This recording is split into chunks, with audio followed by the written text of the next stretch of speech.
ወንድሞቼ ያጣኋቸው እንደወጡ ለቀሩት ከቤታቸው አይረሳ። ብስሚላህ ራህማን ራሂም አልሐምዱሊላህ ረብል ዓለሚን አሰላቱ ወሰላም አላ ረሱሊል አሚን። ሰላሙ አለይኩም ወራህመቱላሂ ወበረካቱ። አከም ጀርታን ሮብታፊ ከበጀምቶን ጀለተምቶን ቻይናላ ተስሊማቶ በነገኝኮ kan kabaja bakka sinjirtan hundata ta'uun sin jedha. Egaa guyyaa har'a kanallee dhufee jira. Hordoftoonni kiyyaa bakka sinjirtan hundatti nageenya guyyaa guddaa baay'eetu sin jedha. Ittaan sun ammoo warri maatii keessatti chaayinaala kiyyaa like share godhaan sin jedha. Akkasumas yaada qabdan komitii yaada kaadha. Warroonni haara dhuftan ammoo haala wasaalaan chaayinaala kiyyaa subscribe gochuun maatii kiyyaa dabalamaan amsa kooti. Egaa ittaan sun immoo har'aan tanallee seenaa bareedu takkan qabdee dhufee jira. Seenaan kunillee immoo jalqabaa fi dhuma namaa akkasuma immoo waanuma dalagattee nyaata waan jedhu wayiiti. Kanaafuu har'aan tana seenaa qabadhetti osoo hin seeniin warroonni haaraa turtan chaayinaala kiyyaa subscribe godhaa. Yaada qabdan immoo komitii yaada kaadhaan isin jedha. Taasisuudhaan immoo seenaan haaraan tana isiniin barbaade seenaa haadha manaa fi abbaa manaa tokko ture. Seenaa isaaniitti osoo hin seeniin fakkeenyaaf kan hiriirleen hojjette kan hirma sii ta'a, hamaallee hojjette hamma keetu sii ta'a, baakiraawudiin kan kee waanuma keetu sii eeggate jechuun barbaade. Ittaan sun immoo fakkeenyaaf kan isiniin barbaade haadha manaa fi abbaa manaa turan. Egaa guyyaa dhuma aruusa isaanii yookaan immoo cidha isaanii kana ni beektan. Akkasuma biyya tokko tokkotti akkasuma immoo uummanni tokko tokko aadaa qaba. Guyyaa aruusa nyaata fa'aa ammas yoo nyaatallee nyaatanii wanta akkasiitu jira. Tokko tokko immoo guyyaa sanii nyaatanii. Egaa guyyaa aruusa akkuma aruusa yookaan immoo waggaa wal fudhanii gara mana isaaniitti galanii booda isaanii nyaata nyaachuu jiran namtichi tokko dhufee barii rukute. Eegas dhaqee ilaalimee namni maal rukutu kun eenyudha jedheen namtichi haadha manaa isaa gara alaatti gad erge. Egaa wal biras bantu namtichi kun nama miskiina. Ani miskiina waan qabdiranas sadaqadhaa beeleen jiraadhee nyaata kadhate. Akkuma isaan nyaata dhiyeeffatanii gad ta'anitti. Egaa si namtichi kamika guyyaa aruusaatiin hojii guyyee gabbaa'ee namticha kana tumee dhiiga raayaase. Egaa si haati manaa isaa tun hedduu sagaggaddeetee qalbiin isii cabdee fuula badde. Haa ta'u immoo deebanii nyaata isaanii nyaatanii rafuuf gara aruusaatti isaaniitti deebi'an.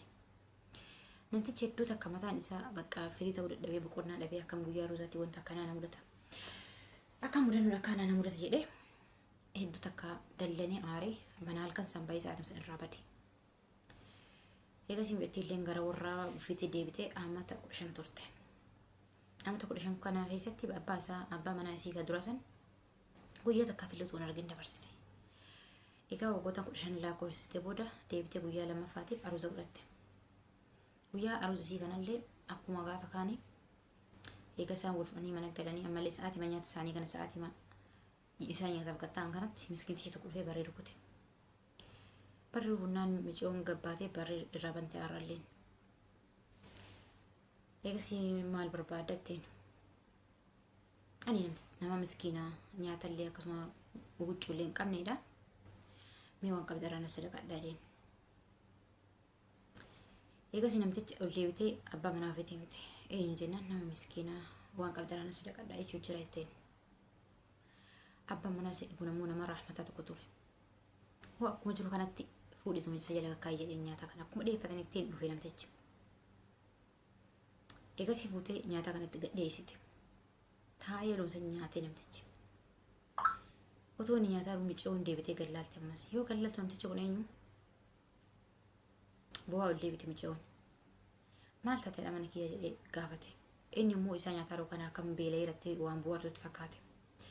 Maal taate jennaan yaa abbaa manaa kiyya jetteen. Namtichi miskiintichi kun amata 15 dura abbaa manaa kiyya ture jetteen. Akkuma guyyaa har'aa fi akkuma sa'aatii har'aa kana sa'aatii nuti nyaata dhiyeeffannee dhuftee miskiin tokko dhufee alarraan baree rukutee. Eegas abbaa manaa kiyya sun itti galuttaalee akkam guyyaa akka cidha kiyyaa kana yookaan immoo guyyaa aruusa kiyyaatiin kadhattuun yookaan immoo miskiinni dhufadhee namticha kana dhahee dhiigarraa yaasee jetteen. Egaa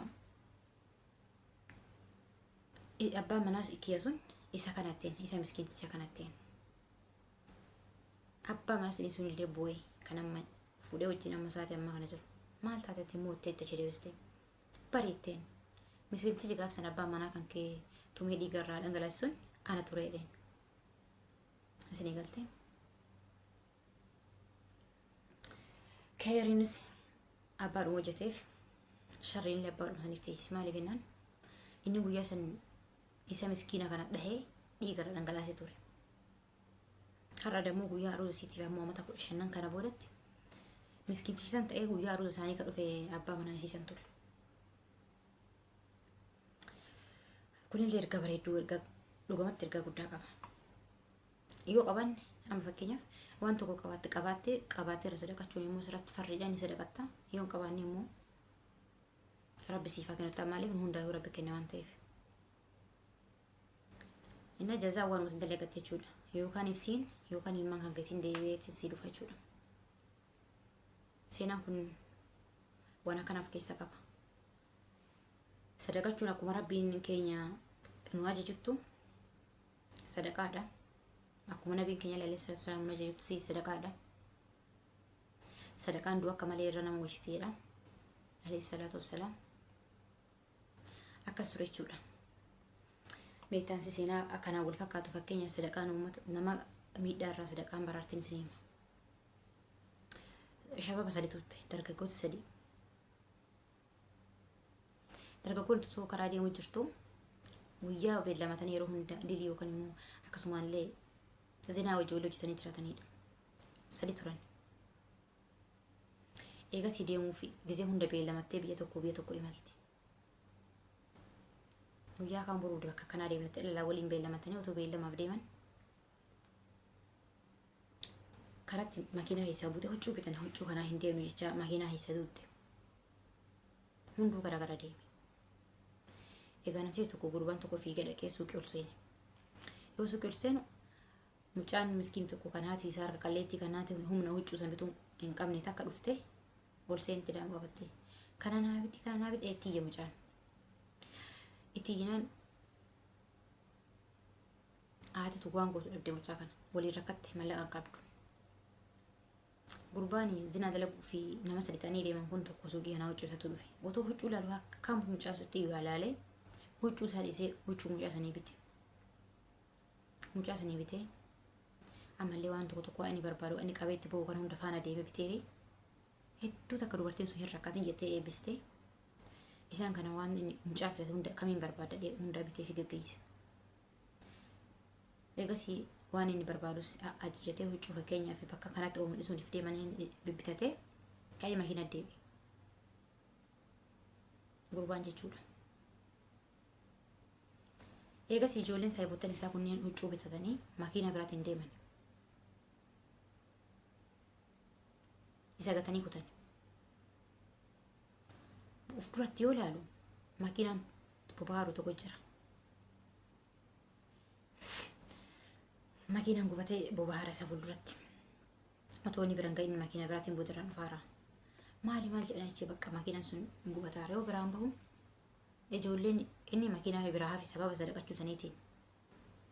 Makiina san dhaabee makiina san biraan bahu ijoolleen isa wajjin zina dalaguuf yookaan immoo badiidhaaf beellamaan deemtu ni hundi gubatti makiinaa isa wajjin. Inni garuu makiina biraatiin deemee sababa sadaqachuu saniitiin du'arraa baraarame jechuudha. Namtichi mucaan hin duune mucaan sadaqatee ilmoo akkas huccuu qabattee itti bootu sanii qarqaaree hin duune rabbiin sababa sadaqaa saniitti isaan san keessa isaan bisee isaa kun ammoo makiina wajjin gubatee karaa isuma fuulduratti makiinaan adda isaan qoodee akkasii hafte jechuudha.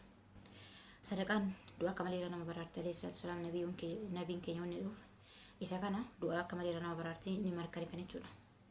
Kanaaf isin jedhe seenaalee sadaqa kanallee sababni kaaseef kana sadaqachuun immoo ofumaa fi waanuma nama fayyadu waanuma mataa kan kee har'a dhiisii boos nama fayyadu waan ta'eef jechuudha. Akkas isin jedha seenaan guyyaa har'aa qabadhee dhufe seenaa isa kana ture waan qabnurraa sadaqannu akkasumallee zakaallee haa baafannu isin jedha. Hanga dhumatti waan dhaggeeffatanii guddaa galatooma akkasuma immoo yaada qabdan komentii ala kaa'adha. Nageenyi rabbi guddaa bakka isin jirtanis wajjin haa ta'u horaa bulaa dagagadee banaa isinin jaaladha.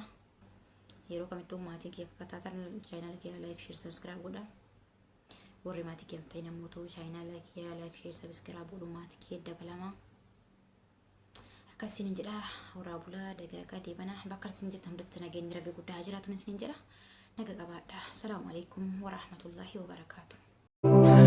ወንድሞቼ ያጣኋቸው እንደወጡ ለቀሩት ከቤታቸው አይረሳ